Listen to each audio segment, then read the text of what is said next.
Class 11th का त्रिकोणमितीय फलन है, 3rd चैप्टर है आपका। ठीक है, इसमें हमें पहले प्रश्नावली पढ़ाने से पहले, एक्सरसाइज पढ़ाने से पहले हमें उसके बारे में जानना होगा कि उसके अंदर क्या क्या चीज़ पूछा जाएगा, पहले हम वो जान लेते हैं। ठीक है, और इसमें पहला पॉइंट होगा कि कौन किसे कहते हैं। कौन तो सबको जानते हैं कि दो भुजाओं के बीच का जो कोण होता है ना, दो भुजाओं के बीच का जो भाग होता है उसे मेजर करने के लिए हम किसका इस्तेमाल करते हैं, कोण का। एक भुजा ये है और एक भुजा का मतलब इस भुजा का अंतिम सिरा और इस भुजा का अंतिम सिरा जिस बिंदु पर मिलता है उस बिंदु को हम शीर्ष बिंदु कहते हैं। ठीक है, इस बिंदु को क्या कहते हैं, शीर्ष बिंदु कहते हैं। इसे हम प्रारंभिक पहला भी बोल सकते हैं, पहला भुजा भी बोल सकते हैं, या प्रारंभिक भुजा भी बोल सकते हैं, और इसे यह इनिशियल और ये आपका फाइनल, मतलब अंतिम भुजा। मैं हिंदी में ही लिख देता हूँ, अंतिम भुजा और ये आपका पहला भुजा है। ठीक है, इनिशियल साइड और वो फाइनल साइड है आपका। यही अगर इसी साइड को मैं अगर ऐसे रोटेट करूं तो इसके बीच का जो मेजर माप जो होता है इसी को हम थीटा लिखते हैं, जिसे हम क्या कहते हैं, कोण कहते हैं। ठीक है, अब कोण का रोटेशन जो होता है दो टाइप से होता है, एक होता है एंटी क्लॉकवाइज, एक होता है क्लॉकवाइज। अब ये जो क्लॉकवाइज जो होता है, जो क्लॉकवाइज रोटेशन होता है, ऐसे जो रोटेशन होता है वो निगेटिव कोण बनाता है। ठीक है, ऋणात्मक कोण बनाता है। और जो ये क्लॉकवाइज है, ऋणात्मक कोण बनाता है। ऐसे में अगर एंटी क्लॉकवाइज लूँ तो एंटी क्लॉकवाइज जो कोण बनाएगा, एंगल बनाएगा, वो आपका कौन सा बनाएगा, धनात्मक बनाता है। ठीक है, ये सिर्फ याद रखेंगे। और एक चीज ये जरूर रखेंगे कि कोण बनाने में जो दो साइड होती है वो जिस बिंदु पे मिलती है उसे हम क्या कहते हैं, शीर्ष बिंदु कहते हैं। ये कौन से रिलेटेड चीज होगी। ठीक है, धनात्मक कोण कैसे बनता है, ऋणात्मक कोण कैसे बनता है, ये समझ में आ गया होगा आपको। इसके बाद सेकेंड पॉइंट जो है डिग्री माप। अब ये डिग्री माप होता क्या है, तो पहले तो ये चीज जान ले कि एक लाइन होता है, एक लाइन पे 180 डिग्री का एंगल बनता है, ये तो सही है।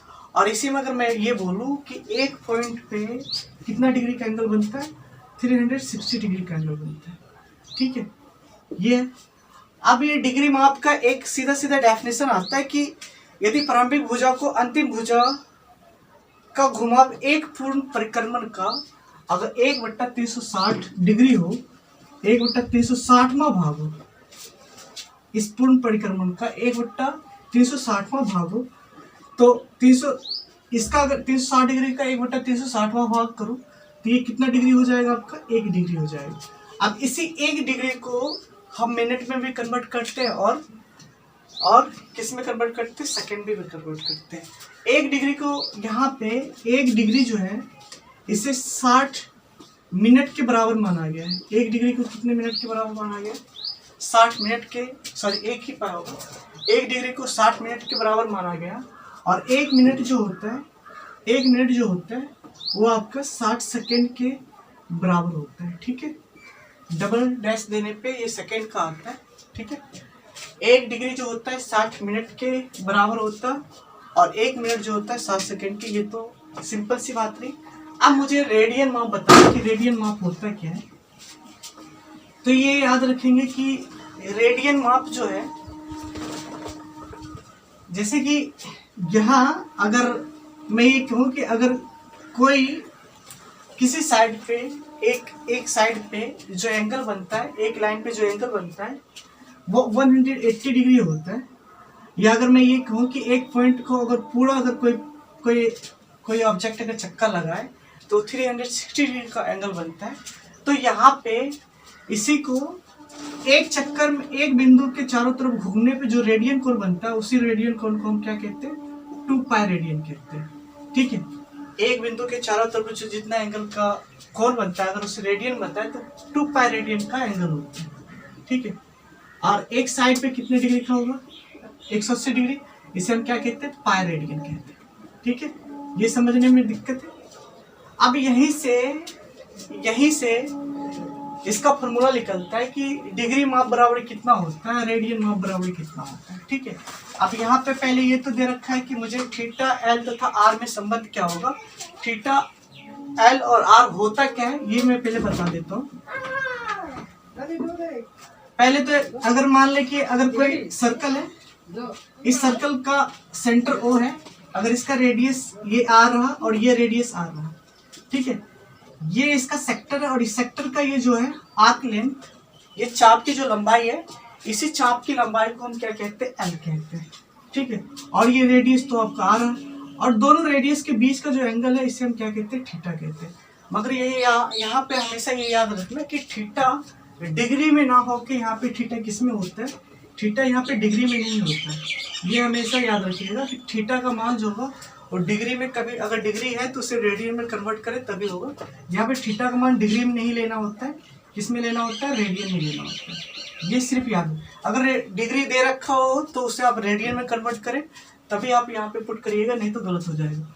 अब इसी थीटा आर और एल में जो रिलेशन होता है आपका, थीटा और जो होता है एल बट्टा क्या होता है, आर होता है।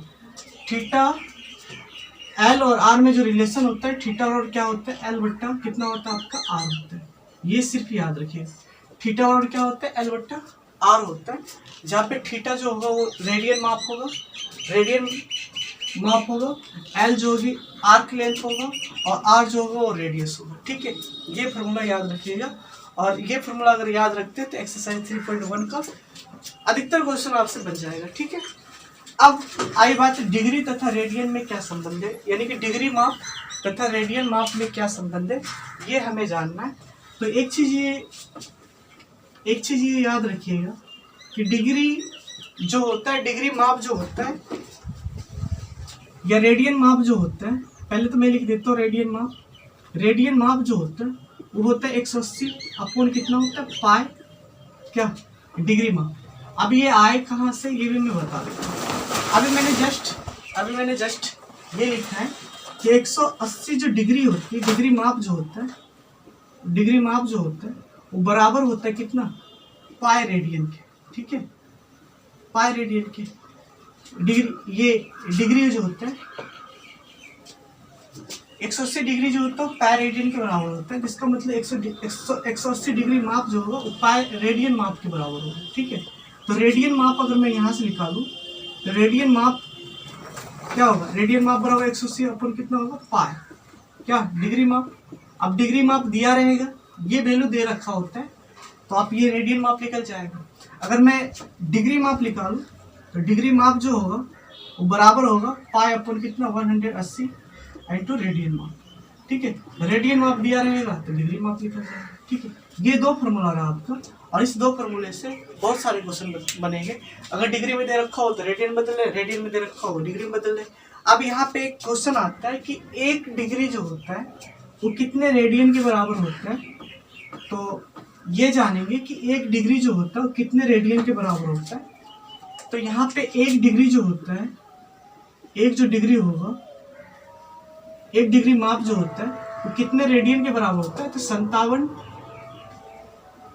एक रेडियन, सॉरी एक डिग्री नहीं, पहले एक रेडियन देख लेते हैं। एक रेडियन जो होता है एक डिग्री रेडियन माप के भी बराबर होता है, ये होता है तो 0.01746 रेडियन के बराबर होता है, ठीक है। रेडियन का सिंबल ये भी होता है आपका, सी अगर दे देते तो ये रेडियन का सिंबल आता है, नहीं तो आप रेडियन लिख सकते हैं, ठीक है। ये रेडियन हुआ। अगर मैं एक रेडियन की बात करूं, एक रेडियन कितने डिग्री के बराबर होता है, तो एक रेडियन जो होता है 57 डिग्री 16 मिनट 26 या 27 सेकेंड के बराबर होता है लगभग, ठीक है। एक रेडियन जो होता है 57 डिग्री, एक रेडियन जो होता है 57 डिग्री 16 मिनट 26 या 27 सेकेंड के बराबर होता है, ठीक है। ये याद रखिए। ये क्वेश्चन में ये डायरेक्ट क्वेश्चन पूछता है, ये सबसे ज्यादा पूछता है कि एक रेडियन माप जो हो वो कितने के बराबर होता है, कितने डिग्री के बराबर होता है। 57 डिग्री 16 मिनट 26 या 27 सेकेंड ऐसे दिया रहता है, 26 सेकेंड कहीं दिया रहेगा, कहीं पे 27 सेकेंड दिया रहेगा। और एक डिग्री माप जो होता है 0.01746 रेडियन के बराबर होता है। अब कुछ क्वेश्चंस है, कुछ क्वेश्चंस 3.1 के वो मैं नेक्स्ट वीडियो में बता दूंगा, ठीक है। पहले आप ये देख लें और इसे अच्छे से एक बार जो नोटबुक है आप उस नोटबुक में इसे पूरे लिखें, फिर मैं नेक्स्ट वीडियो में वो आपका एक्सरसाइज 3.1 का पूरा डाल दूंगा, पूरा क्वेश्चन बना के डाल